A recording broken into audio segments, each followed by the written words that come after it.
বর্তমান সিচুয়েশনটা কি, ইলেকশনটা কি হচ্ছে? জামাতে ইসলাম 47-এ কিন্তু পাকিস্তান চায়নি, ভারতের সাথে ছিল। এই যে তিস্তা বাঁচার মতো একটা বিশাল আন্দোলন, কোথাও মিডিয়া কভারেজ নাই। বিএনপি সবসময় মিডিয়া বিমুখ। ঢাকা কিন্তু বাংলাদেশ না, ঢাকা সরকার পতন ঘটায়। হিন্দু ভোটার নর্মালি একটু আওয়ামী লীগের দিকে টার্ন করে। আওয়ামী লীগও আমাকে ভোট দিবে বলে, কি কইলেন? আমি ক্যারিয়ার করো। বলে ক্যারিয়ার আপনারও এই লাইনে নিয়ে এসে ছাড়ব।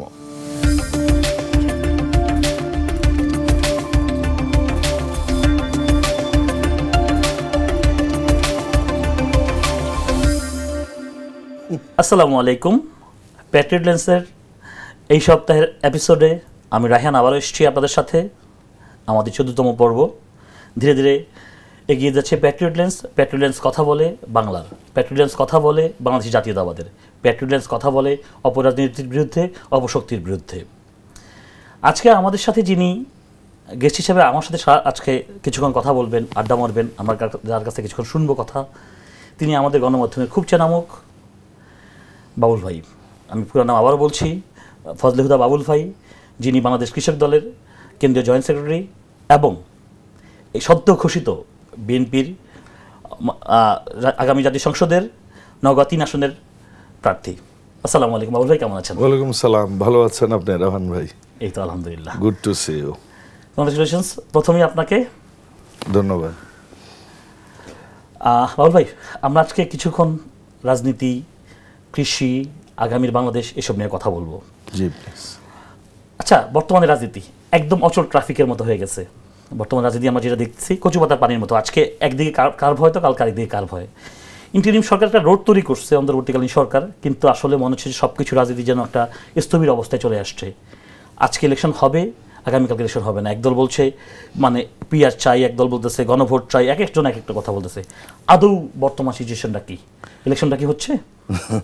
দেখুন, গতানুগতিক কথায় যাব না। জি প্লিজ। একটু উল্টাপাল্টা লাগতে পারে, সেটা হচ্ছে শেষের উত্তর দিয়ে শুরু করি। ইলেকশন হচ্ছে। এখন আসেন, আপনি যেটা বলছেন যে কচু পাতার মতো টলমলে, রাজনীতি সবসময়ই টলমলে এবং এই সকল নীতির রাজা রাজনীতি, এইটা বিভিন্ন সময় বিভিন্ন রূপ ধারণ করবে, এইটাই স্বাভাবিক। আপনি যদি বাংলাদেশ জামাতে ইসলামের কথা বলেন, জামাতে ইসলাম 47-এ কিন্তু পাকিস্তান চায়নি, ভারতের সাথে ছিল, সবসময় উল্টা দিয়ে গেছে। এই জামাতে ইসলামই কিন্তু 71-এ বাংলাদেশ চায়নি, ভারতের জুজুর কথা তুলে।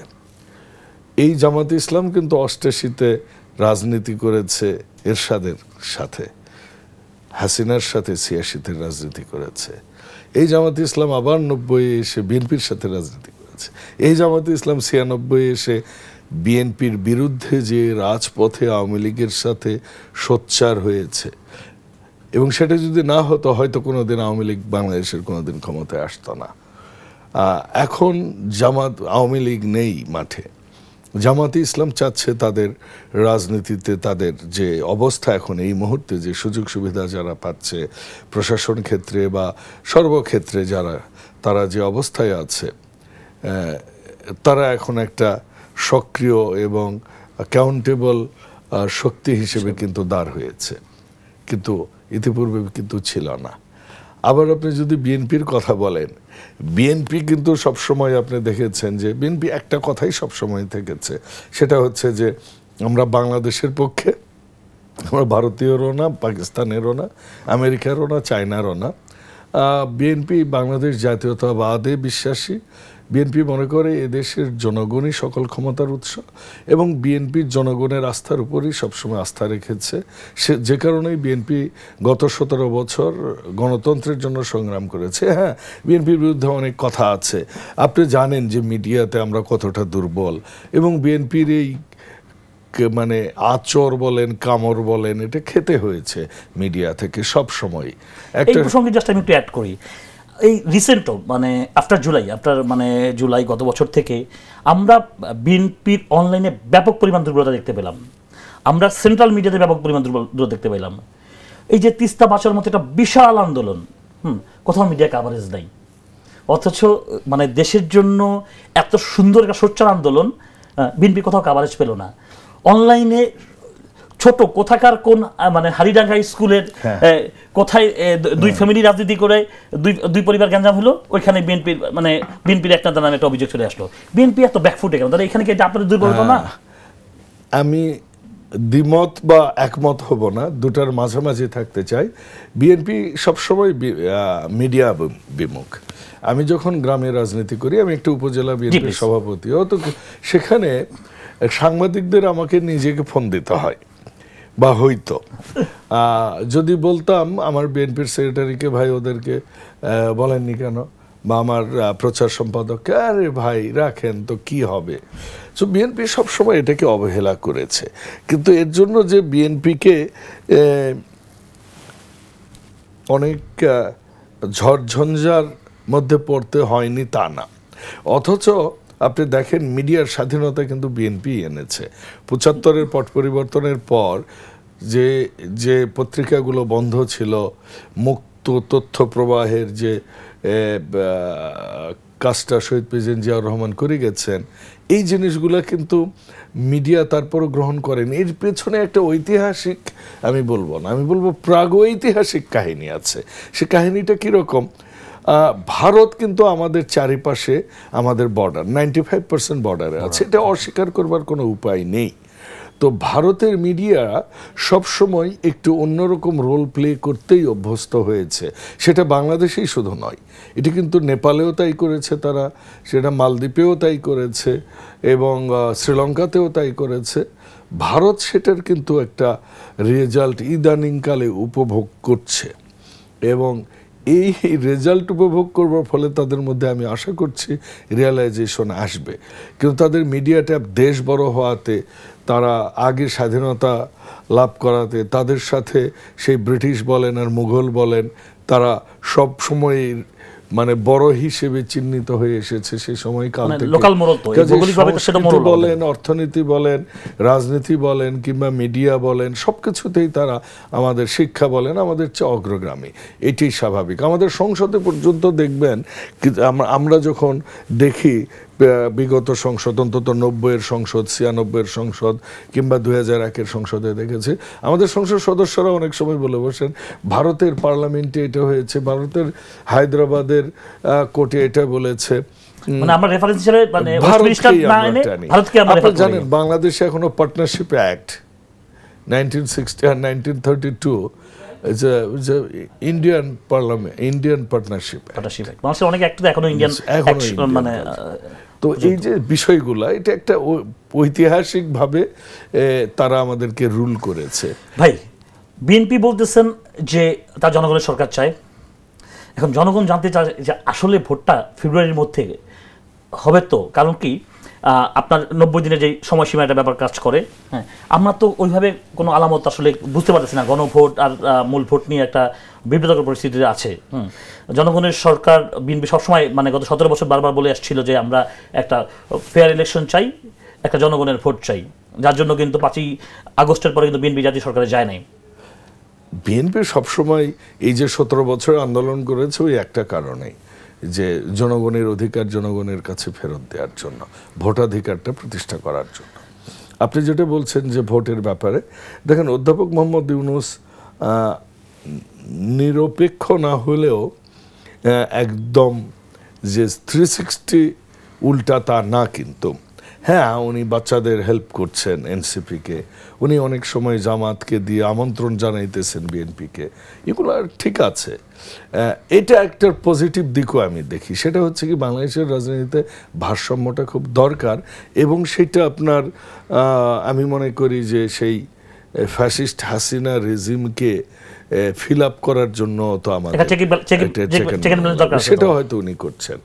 ১, ২, ওনার সম্পর্কে অনেক সমালোচনা থাকবার পরেও আমি মনে করি অর্থনীতিটা ভালো করেছে, এবং যে পরিস্থিতি পুলিশের হওয়া উচিত ছিল আইনশৃঙ্খলা অভ্যুত্থানের পর প্রত্যেকটা দেশে, বাংলাদেশেও যে পরিস্থিতি হয়েছিল ইতিপূর্বে, এটা ৬৯ বলেন, ৫২ বলেন, কিংবা আপনার ৯০-এর পর পরবর্তীতে বলেন, ৭১-এ তো অনেক কিছুই হয়েছে। তো আমার মনে হয় ওভারঅল আমি যদি ১০০-তে ৯০ না দিতে পারি, কিন্তু ১০০-তে তো অন্তত ৫১ তো দিতে হবে তাকে। তো সেই অর্থে উনি মুখে বলেছেন, একজন নোবেল লরেট, আমাদের গর্ব দেশের, উনি নিজের মুখে বলেছেন ফেব্রুয়ারির প্রথমার্ধে ইলেকশন হবে, ইলেকশন হবে, এবং নির্বাচন কমিশন ওইভাবে কাজও করছে। এবং আরেকটা কথা কি জানেন, ঢাকা কিন্তু বাংলাদেশ না, ঢাকা সরকার পতন ঘটায়, আর ঢাকা ছাড়া অন্যান্য জায়গা গ্রামগুলো কিন্তু সরকার তৈরি করে। এটা একটা প্রবাদ আছে, আমরা যখন বিশ্ববিদ্যালয়ে পড়েছি। কাজে আপনি দেখবেন জেলাগুলোতে, উপজেলাগুলোতে ভোটের ব্যাপক প্রচার। আমিও রাত 3টা পর্যন্ত একটা হিন্দু ধর্মসভায় থেকে আসলাম। তো প্রত্যেকে, শুধু আমি একা না, আমার পাশে জামাতের চেয়ারম্যান ছিলেন, এই পাশে আরেকজন চেয়ারম্যান ছিলেন 5 বারে নির্বাচিত। তো আমরা একসাথে বসে অনুষ্ঠান করে আসলাম। ওখানে কিন্তু ভোট, সবাই ভোট চাচ্ছে, ভোট কিন্তু শুরু হয়ে গেছে, লিফলেট বিতরণ শুরু হয়ে গেছে, সব কিছুই ঠিক আছে। এখন ঢাকার উপর ভিত্তি করে কেউ কোথাও মঞ্চে দাঁড়িয়ে দুটো কথা বলল, ইলেকশন হবে না, কিংবা টকশোতে এসে কিংবা ইউটিউবে কেউ বলছেন আমেরিকা চলে আসলো। আমি আপনাকে একটা ক্লিয়ার কথা বলি, শোনেন। আমার কর্মজীবনের কারণে আমার দেশের বাইরে থাকবার কিছুটা অভিজ্ঞতা হয়েছে। ভারতে আমি 10 বছর ছিলাম। আমেরিকা নিয়ে বাংলাদেশের অত ইন্টারেস্ট আছে বলে আমি মনে করি না। মাঝে তো অনেক কথা উঠলো না, সেন্ট মার্টিন চলে গেছে, সেন্ট মার্টিন চলে, এখন তো সেন্ট মার্টিন খুলে দিয়েছে। সো এই যে মিডিয়া হাইপ, ভারতকে আমরা অস্বীকার করতে পারবো না। ভারতের সাথে আমাদের সম্পর্কটা আমার মনে হয় শহীদ প্রেসিডেন্ট জিয়াউর রহমানের সময় যেটা ছিল, ম্যাডাম খালেদা জিয়ার সময় যেটা ছিল, ওই সম্পর্কটাই। ইটস নাথিং, মানে কোনো যে এত বড় কোনো ফান্ডা না। ফান্ডা হচ্ছে আমি আমার অধিকার বুঝে নিব, আমি তার সাথে প্রতিবেশী হিসেবে বা অন্য রাষ্ট্র হিসেবে ডিল করব। কিন্তু তাকে একদম আমি বাদ দিয়ে চলবো বা তাকে কোলে নিয়ে চলবো, তার মাথায় নিয়ে চলবো, তাকে ঘাড়ে নিয়ে চলবো, তার কথা মতো চলবো, প্রভুত্ববাদের কোনো স্কোপ, প্রভুত্ববাদ তো এখানে থাকা ঠিক না। এইটুকুই। ভাইয়া, যেহেতু এলাকার প্রসঙ্গ চলে আসলো, আপনার এলাকা বদলগাছি, মহাদেবপুর, প্রচুর কাজ করছেন, আমরা সোশ্যাল মিডিয়ায় দেখতেছি যে দিনরাত কাজ করতেছেন, প্রচারণা চালাচ্ছেন। আপনার এলাকায় তো প্রচুর সংখ্যালঘু ভোট প্লাস হচ্ছে আদিবাসী ভোট রয়েছে। এদের নিয়ে, এদের কাছ থেকে নর্মালি তো আমরা একটা মিথ বাংলাদেশের প্রচলিত যে হিন্দু ভোটার নর্মালি একটু আওয়ামী লীগের দিকে টার্ন করে। আপনার এলাকায় কিরকম মনে করছেন, কেমন সাড়া পাচ্ছেন আপনি সংখ্যালঘুদের কাছ থেকে? আমি সবসময় একটু ব্যতিক্রমী রাজনীতি করেছি এলাকায়। আপনাকে বলি, 2011 বা 12 সালে দুর্গাপূজার মধ্যে আমি দুর্গার ছবি দিয়ে আমি মানে শারদীয় শুভেচ্ছা দিলাম। হ্যাঁ, রিয়াকশন স্বাভাবিক, গ্রামের লোক বেশি ধর্মভীরু। আমি আবার প্রোগ্রামের, আমাদের যেসব প্রোগ্রামে দোয়া হয়, আমি নিজে দোয়া পড়ি, আমি নামাজের ইমামতি করি, আমি আবার এই কাজ করলাম। তো একটু হালকা চলে আসছিল। তো আপনি বুঝতে, আমি এই উদাহরণটা কেন দিলাম, যে এরপরেও আমি যদি খুবই পয়েন্ট আউট করি যে তারা একটু ভীতু, কিন্তু বিগত ফ্যাসিস্ট আমলে যে তাদের কাছে যাব একদম, তারা আমাকে ওয়ার্মলি নিবে, সেইটা হয়নি, ভয়ে ভয়ে নিয়েছে। তবে আমি গিয়েছি তাদের কাছে 5ই আগস্টের আগেও, হয়তো মানে চিফ গেস্টের মর্যাদা পাইনি, কিন্তু একজন ভালো মানুষ হিসেবে তারা কানে কানে এসে বলেছে, উদয় ভাই বোঝেন তো ভাই, হ্যাঁ আপনাকে যে প্রধান অতিথি করবো এরকম সময়টা না, এখন কোনোদিন আসলে আমরা দেখাবো আপনাকে। 5ই আগস্টের পর আমি নিজে প্রত্যেকটা হিন্দু পরিবার আমি টেক কেয়ার করেছি, তাদের নিরাপত্তা বলেন এবং তাদের পূজা বলেন। আমি নিজে তো এত পূজার মানে এত এনার্জি আল্লাহ দিয়েও ছিলেন যে আমি প্রত্যেকটা পূজা মণ্ডপে 2 থানায় আমি ভিজিট করেছিলাম গত বছর। এবছর আমি বদলগাছিতে কম ভিজিট করেছি, আমার থানায় 18,000 হিন্দু আদিবাসী ভোটার, পাশের থানায় 65,000 ভোটার। যেহেতু এখন আমার ভোটের মৌসুম, আমি পাশের থানাতেই বেশি সময় দিয়েছি। 100% তারপরও যেতে পারিনি, কয়েকটা বাদ পড়েছে। এছাড়াও আমি বিভিন্ন ধরনের তাদেরকে নিয়ে, যেমন সম্প্রীতি সভা, 18টা ইউনিয়নে আমি সম্প্রীতি সভা করেছি তাদেরকে নিয়ে। কাজে আমার মনে হয়, and they know me very well personally. আমি তাদের সুখ দুঃখের সাথে থাকি, তারা এবার বিএনপিকেই বেছে নিবে আমার মনে হয়। নওগাঁ 3-এর মূল সমস্যা কি?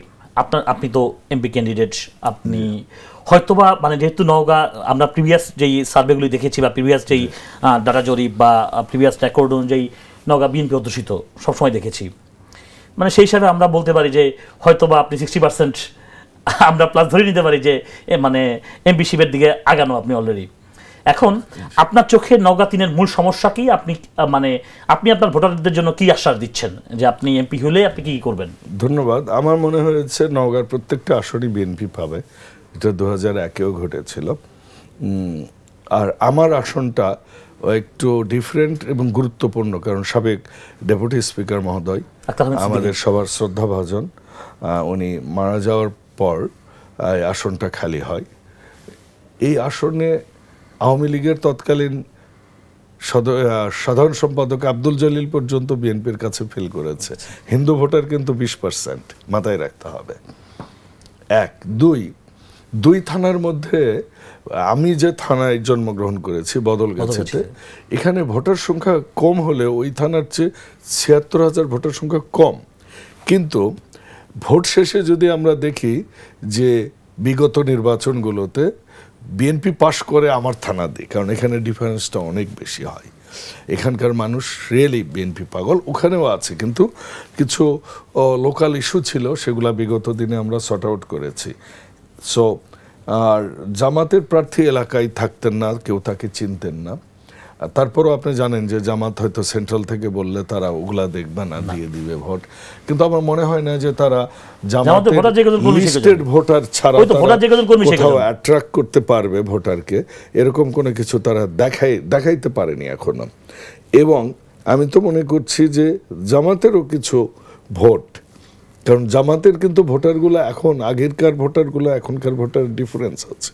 আগে যারা ছিল তারা রিয়েলি পায়াস, মিনিংফুল পায়াস ছিল তারা, এখন কিন্তু তারা ওই লেভেলে নাই। তা আমি মনে করি জামাতেরও কিছু ভোট হয়তো আমি পাবো, এটা আমি বিশ্বাস করি।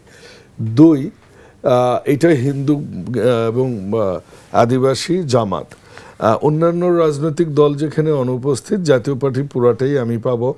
এবং আমার কাছে মনে হয়েছে আওয়ামী লীগও আমাকে ভোট দিবে, কারণ আপনি যদি ওই যে তারা যে চেতনাটা বিক্রি করতো, আমার বাবা কিন্তু মুক্তিযোদ্ধা, এবং আমি মুক্তিযুদ্ধেরই দল করি বিএনপি, তাদের বোধহয় ভোট দেওয়ার জায়গা থাকবে না। আর সবচেয়ে বড় কথা, এলাকার মানুষ হিসেবে তারা আমার প্রপোজালগুলো জানে যে আমি কি করব আমি আসলে, যে আমি মনে করি ইনশাআল্লাহ 70-80% ভোট পাবো। বড় হয়ে গেল, আল্লাহ মাফ করুক, but it will B A landslide sure. একটা অ্যাড করি এর সাথে, আমি আমার কর্মীদের যখন বললাম যে ভাই আমার কাছে কোনো টাকা পয়সা নাই, ইলেকশন করার টাকা নাই, তারপরে কি করবেন? আমরাই চাঁদা তুলে আপনাকে দেবো। ভাই আবার চাঁদা আবার কোন ব্যবসায়ী দিবে? তার এক সিটিংয়ে একদিনে যত টাকা, মানে এক একজন 5,000, 10,000, 20,000, 30,000 করে টাকা তুলছে। বললাম ভাই এত লাগবে না, I don't want to be an expensive person. এবং আপনি বুঝতেছেন কর্মীরা তাদের টাকা দিয়ে নির্বাচন করে দিবে, বলে আপনার হাত খরচ দিব, গাড়ির তেল আমরা দিব।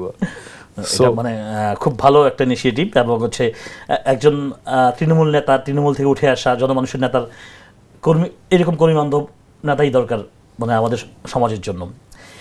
আমি যে কোশ্চেনটা করতে যাচ্ছিলাম যে আপনাদের বদলগাছি মহাদেবপুরের মূল সমস্যাটা কি? আপনি ডেভেলপমেন্টের জায়গায় কি কি কাজ করতে যাচ্ছেন? যে আপনার মূল মানে সমস্যা বলবো না ডেভেলপমেন্ট বলবো? আগে সমস্যাতে মানে আপনাকে ডেভেলপ করতে হবে। আমার কাছে মনে হয়েছে মূল সমস্যা হচ্ছে 3টা। একটা হচ্ছে মাদক, একটা হচ্ছে আপনার কৃষকদের ন্যায্য মূল্য, আর একটা হচ্ছে স্বাস্থ্য। এই 3টা মূল সমস্যা।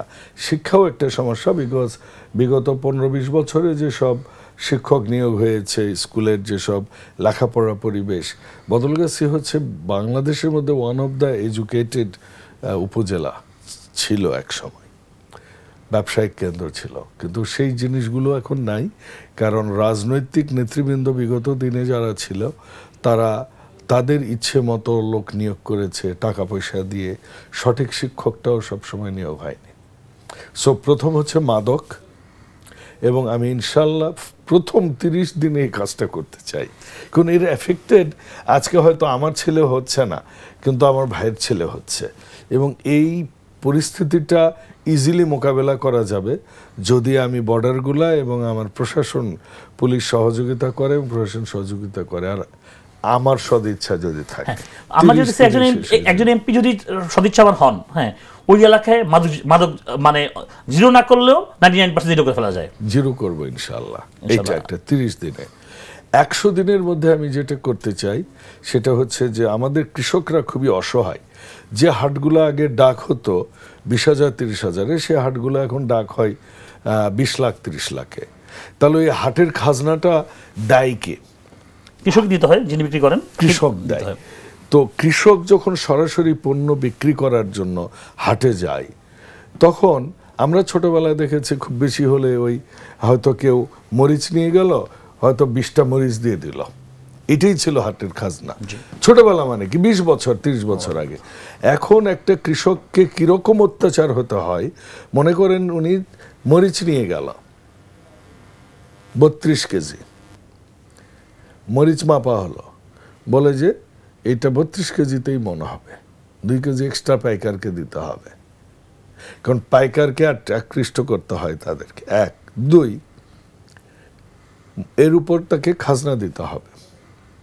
তো একটা কৃষক যার জন্য 50 টাকা অনেক বড় বিষয়, তাকে যদি 100 টাকার খাজনা দিতে হয়, একটা প্রান্তিক মানুষ, একটা ডে লেবার, তার বাড়িতে একটা ছাগল বা একটা গরু পালন, এইটা বিক্রি করতে যদি তাকে ট্যাক্স দিতে হয়, তাহলে এটা ট্রেডাররা দিবে যারা সবজি পাইকারি কিনে রিটেল হিসেবে বিক্রি করছে।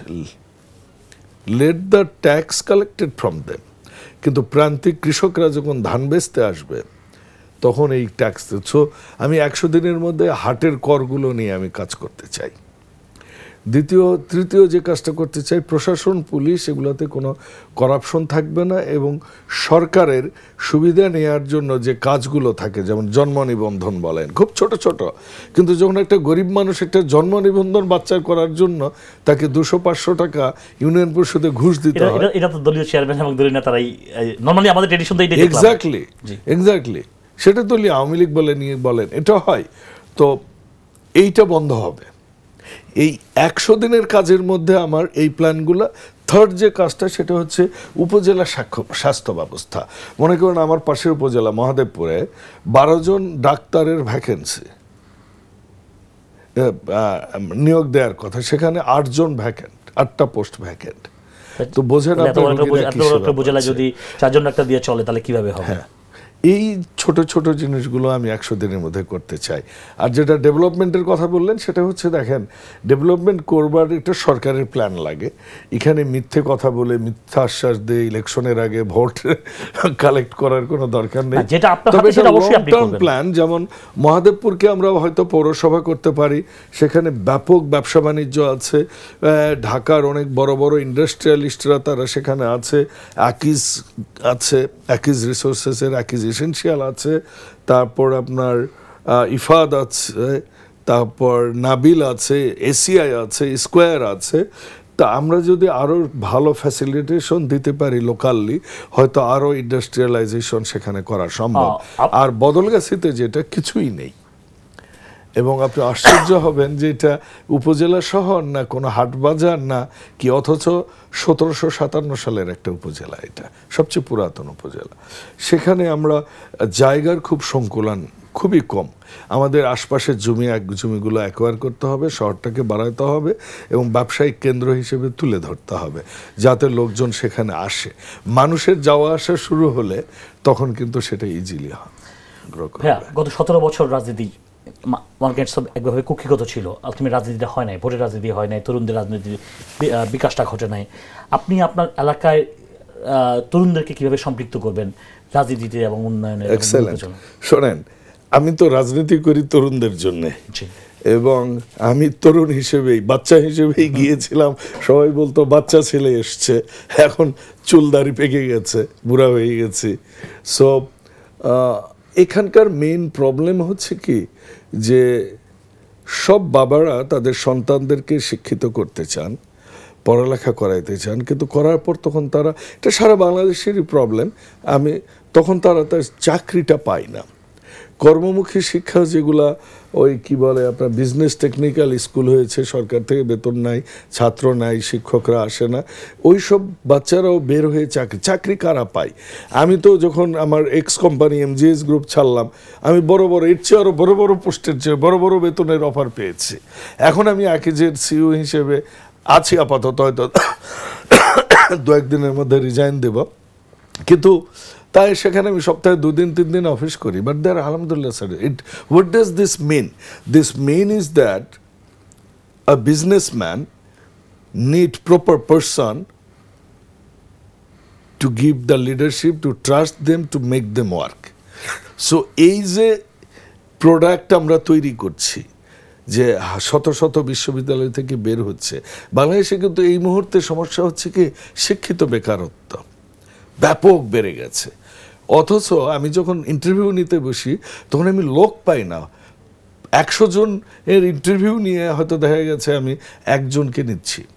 এই যে প্রবলেম বাংলাদেশে, কেন ভারত থেকে শ্রীলঙ্কানরা এসে বা ভারতীয়রা এসে দেশে কেন হোল্ড করে? দ্য রিজন ইজ দ্যাট আমাদের স্কিল মানুষটা নাই, স্কিলড পিপল নাই, ট্রেন্ড পিপল নাই, লিডার নাই, there is no leadership here. So আমাদের লিডারশিপ ইনস্টিটিউটগুলো অনেক দুর্বল। তো আমি মনে করি আমার 2 উপজেলায়, আমি তো সারা পৃথিবী নিয়ে কাজ করতে পারবো না, আমার 2 উপজেলায় আমি 2টা টেকনোলজিক্যাল ইনস্টিটিউট করব। টেকনোলজি ইনস্টিটিউটের মাধ্যমে তাদের আমি এআই থেকে শুরু করে কম্পিউটারের বিভিন্ন জিনিসগুলো, ডেটা ম্যানেজমেন্ট বলেন, এবং এর পাশাপাশি টেকনোলজির পাশাপাশি তাদেরকে আমি ল্যাঙ্গুয়েজ শিক্ষা দেব, যেমন জাপানি, স্প্যানিশ, স্পেন, যাতে করে, এবং ফ্যাকাল্টিগুলো নিব আমি ধরেন ঢাকা থেকে, তাদের রেসিডেন্ট করব। শুরুতে হয়তো 2 উপজেলায় 50-100 জন নিব, যাতে তারা লাস্ট সেমিস্টারে ওঠার আগেই তাদের জবটা রেডি থাকে। আমি বেশ কয়েকজন বিজনেসম্যানের সাথে কথা বলেছি, একজন তো আমাকে বলেছে, I will give you the full funding without any interest, you just do it, I am there with you. তাহলে আমরা বদলগাছি মহাদেবপুরের জন্য একটা নতুন ভোট দেখতে পাচ্ছি। এটা করতে হবে, এটা সারা বাংলাদেশে করতে হবে, যে আমি যদি এক্সপোর্ট করতে পারি এডুকেটেড ম্যান পাওয়ার। আপনি জানেন যে নাসার 5 জন বিজ্ঞানীর মধ্যে 2 জন বা 3 জনই হচ্ছে ভারতীয়, এটাই সত্য কথা। আপনি বিশ্ববিদ্যালয়ে আপনি দেখেন না, California University of San Diego is a chancellor is an Indian. This is fact. So আমাদের এডুকেটেড পিপলকে আমরা কি করে এক্সপোর্ট করতে পারি, ডেভেলপ করতে পারি, এইটা হচ্ছে কারণ আমাদের ল্যান্ডস লিমিটেড। এইটা আমাদের মানে খুবই সর্বাগ্যে আমার মনে হয় শিক্ষা ব্যবস্থায় আনা দরকার। 2, দেখেন আমি একটু কথা বেশি হয়ে যাচ্ছে, আমি আমার 2017-র দিকে ভারতে আমি একটা কোর্স করলাম 1 মাস ব্যাপী, ইন্ডিয়ান স্কুল অফ বিজনেস হায়দ্রাবাদে। সেখানে সারা পৃথিবীর বিভিন্ন সিইওরা ছিলেন, আমি এমজিএস গ্রুপের পক্ষ থেকে ছিলাম। Strategic training and leadership planning, strategic planning and লিডারশিপের উপর 1 মাস যাবি, 14 লক্ষ টাকা। টাকাটা তবে আমার দেশ থেকে গেছে নাকি? তো ভারতে যে আমার এই এমনিতেই ভাই, আমি ভারত শুনলে মাথা খারাপ থাকে, চাকরির জন্য গেছি ঠিক আছে। সো এই যে মানে টাকা চলে যায়, যে বাচ্চাটা আমেরিকায় যেয়ে পড়ছে দেশের থেকে তো টাকা যাচ্ছে। তো আমাদের ওই মানে ওয়ার্ল্ড ক্লাস ইনস্টিটিউট লাগবে, ওয়ার্ল্ড ক্লাস মানে স্টুডেন্ট আমাদের বের করতে হবে, প্রোডাকশন দিতে হবে, নিতেই হবে। ওই এনভায়রনমেন্টটা আমি ওই গ্রামে দিতে চাই। এএসসি রেসিডেন্ট করব, নামমাত্র প্রাইসে তাদের ভর্তি করাবো। একজনের পেছনে যদি আমার মাসে 30,000-40,000 টাকা খরচ হয়, হয়তোবা তারা মাসে 2,000 টাকা দিয়ে সেখানে পড়বে। সেই ব্যবস্থা করবো ইনশাআল্লাহ। একটা পার্সোনাল বিষয়ে কথা বলি, এই এলাকার ডেভেলপমেন্ট নিয়ে আরেকটা কথা বলি। তাহলে যারা এখন পড়ালেখা করে বেকার বসে আছে, নেশা করছে, জীবনে তাদের কোনো দিশা নাই, কি করব, এদের জন্য মহাদেবপুর বদলগাছি, এদের জন্য আমি 2-1 ব্যবসায়ীর সাথে কথা বলেছি, তারা এগ্রি। সেটা হচ্ছে কি, আমাদের লেবার ইনসেন্টিভ ফ্যাক্টরি করতে হবে। যেমন লাইট ইঞ্জিনিয়ারিং, হেভি ইঞ্জিনিয়ারিংয়ে কিন্তু বেশি লোক লাগে না, ওটা কিন্তু মেশিন করে। লাইট ইঞ্জিনিয়ারিং আপনি যদি করেন তো লেবার বেশি লাগবে, it's like a garments industry. So light engineering করব। আর আমার এলাকার আম বাংলাদেশের খুবই বিখ্যাত, এখানে আমি ম্যাঙ্গোর জুসের ফ্যাক্টরি Mango করব। processing। আমি করব না, আমার টাকা পয়সা নাই। ইনভেস্টর নিয়ে আসবে। ইনভেস্টর নিয়ে আসবো ইনশাআল্লাহ। একজন এমপি এইভাবেই, মানে বাংলাদেশের প্রত্যেকটা এমপি যদি এইভাবেই ভিশনারি হয়, এইভাবেই যদি দেশ নিয়ে ভাই, এখনো এমপি হয়নি, নির্বাচন না, হলে এটা প্রত্যেকটা এমপি এরকম একটা ভিশনারি আইডিয়া থাকা উচিত যে আমি কি করব। শুধু গালভরা বুলি, গালভরা মানে সুন্দর সুন্দর কথা, হ্যাঁ, আর হচ্ছে মানে সুন্দর সুন্দর মিষ্টি মিষ্টি আহ্বান দিয়ে আসলে নির্বাচিত হওয়ার পরে আসলে তাকে পাওয়া যায় না।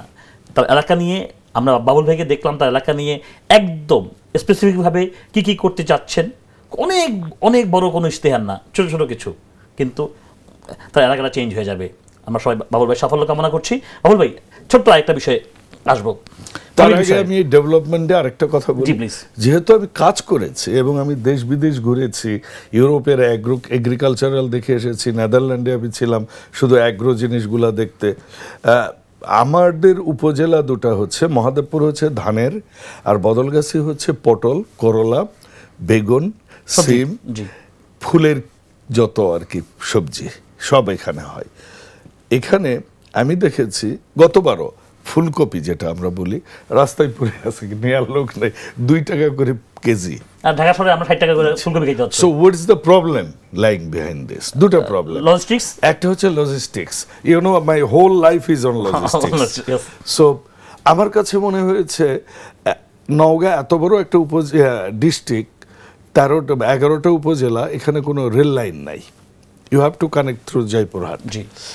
তো আমার মনে হয়েছে যদি আমরা, এটা অনেক বড় ড্রিম, বাট ইট ওয়াজ মানে ব্রিটিশ টাইমে একটা এখানে প্ল্যান ছিল। সেটা হচ্ছে আমরা যদি চাঁপাইনবাবগঞ্জ থেকে রাজশাহী হয়ে, আমাদের উপজেলা একটা আছে পোরশা, সাপাহার, নিয়ামতপুর, নজিপুর, মহাদেবপুর, বদলগাছি, আমার উপজেলা হয়ে আমরা যদি আক্কেলপুরে একটা জংশন করি, সো একটা যদি রেলে টানতে পারি আমরা, মানে তাহলে মানে 100-120 কিলোর বিষয়, মানে আর্থসামাজিক অবস্থা টোটালি রেডিক্যাল চেঞ্জ হয়ে যাবে। পুরা কারণ বাজার এসে আমার কপিটা নেমে যাবে ভাই। আমার কৃষক সাথে সাথে অন্তত মানে 40 টাকা না হোক, 3 টাকা তো পাবে না, অন্তত 15 টাকা পাবে একটা কপির দাম। এটা একটা লজিস্টিক্স। সেকেন্ড হচ্ছে, ওয়ার্ল্ডে অনেক দেশে, স্পেশালি ইন ইউরোপে, সবজিও তারা প্রিজার্ভ করে। বাংলাদেশে শুধু আলু প্রিজার্ভ বেরিয়ে আছে।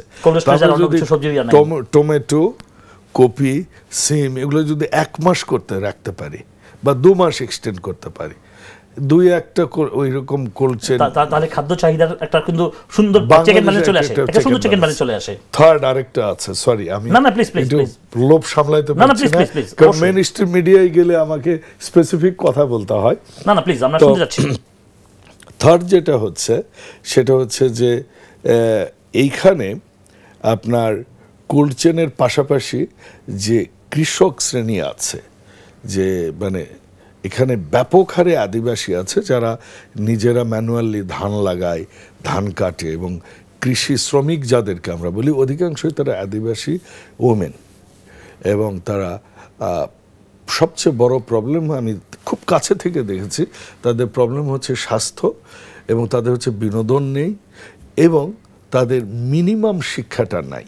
এই 3টা জিনিস আমরা যদি সমন্বয় করতে পারি, তাদেরকে যদি আমরা হালকা পড়ালেখা, একটু ইয়েস নো ভেরি গুড টাইপের ইংরেজি শেখাইতে পারি, এই কৃষি শ্রমিকের কিন্তু চাহিদা আছে বিশ্বে অনেক বেশি।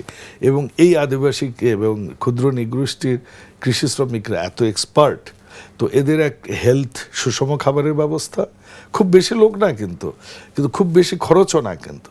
আর সন্ধ্যার পর যদি এদের আমরা বিভিন্ন সিনেমা, নাটক, যাত্রা নিতে পারি, আর একটা হালকা পড়ালেখার জ্ঞান দিতে পারি, এরাও আমাদের জন্য নাইট স্কুল, ওই স্কুলই এন্টারটেইনমেন্ট আর একটু হালকা ফুড, এক্স্যাক্টলি সুন্দর একটা চেইন, আর কিছু না, এক্স্যাক্টলি জীবনযাত্রা চেঞ্জ হয়ে যায়। ভাইয়া, একটা পার্সোনাল বিষয়। জি প্লিজ। মনিরা আপা, আমাদের সবার প্রিয় মনিরা আপা, আমরা জানি মানে অনেক famous online activist, offline online 2 জায়গায় খুব সমাদৃত, আপনার সহধর্মিনী। মানে আমরা সেদিন সার্ভেতে দেখলাম যে মহাদেবপুর, বদলগাছি করে চষে বেড়াচ্ছেন। আপনার জীবনে ওনার অবদান বা সবকিছু মিলিয়ে ওনার ইম্প্যাক্টটা কেমন? আপনার রাজনৈতিক জীবনে ওনার ইম্প্যাক্ট কেমন? আপনার পারিবারিক জীবনে ওনার ইম্প্যাক্ট কেমন? রাজনৈতিক জীবনই বলি, আমি একটু ছোটভাবে একটু। সুশীল টাইপের পলিটিক্স করতাম বিশ্ববিদ্যালয়ে, যেমন ডিবেট করতাম, কালচারাল কম্পিটিশন হ্যাঁ, আপনি করতাম, তার্কিক ছিলেন। আর হ্যাঁ বিতর্কিক ছিলাম আমি, জি। এবং পাশাপাশি আমি জাসাস করতাম। জি। আর মনিরা সুলতানা ডাইরেক্ট ফিল্ডের রাজনীতি এবং ছাত্রদল করতো, রোকে হলে ভাইস প্রেসিডেন্ট ছিল। তো আমি একদিন বললাম যে you must do your career, সে তো আমার জুনিয়র 1 বছর, ডিউটিএসে একসাথে ছিলাম, ডিউটিং সোসাইটিতে। বলে কি কইলেন? আমি ক্যারিয়ার করো। বলে ক্যারিয়ার আপনার ওই লাইনে নিয়ে এসে ছাড়ব। তো আমি তখন মানে অবাক হইলাম। সো ফাইনালি মানে সে সাকসেসফুল। 1 2 পার্সোনাল লাইফ বলতে যেমন সে আমাকে অনেকভাবে সহযোগিতা করে। কালকে আমি যেতে পারছি না, 2-3টা টেলিভিশনে আমার টক শো, একসময় তারা আমাকে প্রমোট করতো, এখন টিকিট পেয়েছি, so I thought that let me give another day. তোমার প্রোগ্রাম আছে, সে কাল সকালে চলে যাবে। এটা একটা। দ্বিতীয়ত হচ্ছে আমার বাচ্চাগুলোকে সে এককভাবে টেক কেয়ার করেছে, আমার ওই হ্যাসেল নিতে হয়নি এক্সেপ্ট টাকা পয়সা দিয়া ছাড়া। তৃতীয়ত হচ্ছে ফ্যামিলি লাইফ যদি বলেন, আলহামদুলিল্লাহ, মানে অনেক মজা করে আমার বউকে বলি, আরে বিয়েই যে এত মজা, একটা মানুষের বেতন নাই, ভাতা নাই, কিচ্ছু নাই, বসে এখানে আমার এত সার্ভিস দিতেছো, আরও একটা বিয়ে করা দরকার। এরকম জোকসও আমরা করি, এরকম ফানও করি মাঝে মধ্যে। So she is a great lady, a wonderful woman, আমরা নো ডাউট।